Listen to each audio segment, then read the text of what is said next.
Your Living by Design journal is going to help you feel more confident throughout the day. It's going to help you feel more clarity. It's going to reduce stress. And over time, if you practice this each day, you're going to realize, wow, I have the power to actually design my day and my life for how I want to experience and how I want to feel. Most of the time, we wake up and we roll out of bed and we fall into other people's schedules, other people's agendas. Take a few minutes each morning, open up the journal, go to the morning journal section, and start thinking about how you want to spend your day. In this first part, I've got it here digitally. You can also have it in hard copy. In this first part in the morning journaling section, there's a few prompting questions to think about how you want to spend your day. One of the most important questions it asks is, what is your to-do list and what are your intentions? So simply jot down, what do you have planned for today? What are your meetings, lunch dates, appointments?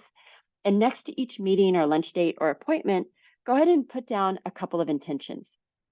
Maybe you have a meeting with a doctor, so you want to show up curious. Think about a couple questions that you have. Think about how you want to listen to what they're saying and make sure you really understand perhaps what the conversation is going to be about and the diagnosis they're going to give you. Or perhaps it's a lunch date and you want to show up with empathy and curiosity and really be listening to your friend. Or perhaps you're super excited to lead this meeting and you want to make sure you're clear and purposeful and that you show up with credibility. Either way, write down how you want to feel because that is going to set the energy and the tone for how you are going to show up. You're priming your brain and literally telling it how you want to feel and experience, and your brain listens to you. It's listening all the time. And if we don't tell it how we want to feel and how we want to behave, it's going to like listen to anything that it can grab onto, which is how we start to lose ourselves and how we get lost in other people's emotions, other people's schedules. So take a few minutes each day, write down what your activities are and what your intentions are. There's also a prompting question around collaboration with the universe. And what I mean by this is, please remember that there's more than just you in this world. There's a whole group of non-physical energies. You can call them God, you can call it spirit, you can call it source, you can call it your higher self, you can call them angels. However you choose to acknowledge them, just acknowledge that there are non-physical beings that want to help you. So have a little fun with this. Write down, what is their to-do list? How can they help you throughout the day? Maybe they bring you clients that are ready for your services. Maybe they help make sure that there's no traffic as you're heading to the lunch date. Maybe they help create the right environment to have an honest conversation with your doctor.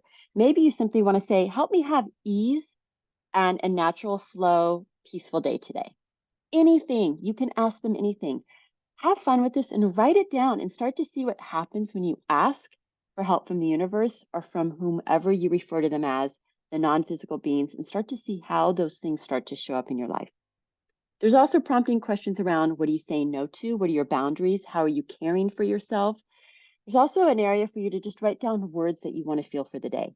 Easy, natural, peaceful, clarity, confidence. By taking a few minutes each morning to do this, you're setting yourself up to have that type of day. The second part of this journal is around evening rituals. And this is going to help you think about how you want to release the day and how you want to sleep that night. Here's what I mean. How you go to sleep is how you wake up. If you go to sleep stressed, thinking about that 2 o'clock meeting, it's going to come into your dream state, it's going to disrupt your sleep, and you're going to wake up agitated. No one wants that. Take just a few minutes. In the journal, write down, what are you letting go of? I'm letting go of the conversation I had with the doctor. There's an area for you to write down the things you need to focus on for the next day. You can write down, I need to follow up with the doctor tomorrow morning. But for right now, you're telling your brain, because remember, we have to tell our brain how we want to think and feel. You're telling your brain, I'm letting go of this conversation. I'm letting go of this meeting. I'm letting go of all of these things that no longer serve me. There's also an area for you to write down a few things you're grateful for.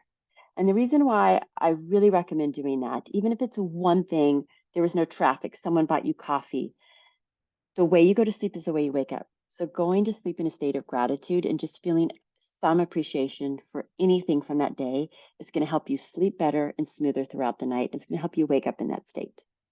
There's also a section for you to complete around what energized you, what sustained your energy, and what depleted your energy. Spend a little bit of time acknowledging these foods work for me, these people work for me, these conversations worked for me, this didn't. Now, we might not always have control over who we're going to work with or some of the meetings we might have, but knowing what sustains your energy and doesn't helps you prepare to be present in that meeting. And then maybe if you leave a meeting that feels draining, you know that you can go and do some things that are going to energize you to get you back into your greatness, your space, your center. Taking some time to reflect on what energizes you, what sustains your energy, and what doesn't. Over time, you're going to start to see patterns of how you want to start to create and design your life to bring in more of the things that sustain your energy and that energize you. Taking a few minutes each day, whether it's in the morning and or the evening, is going to remind you of the power you have. So take a few minutes to do this. There's a QR code with some music you can listen to for a minute that will help get you in the right mindset, and have some fun living your life by your design.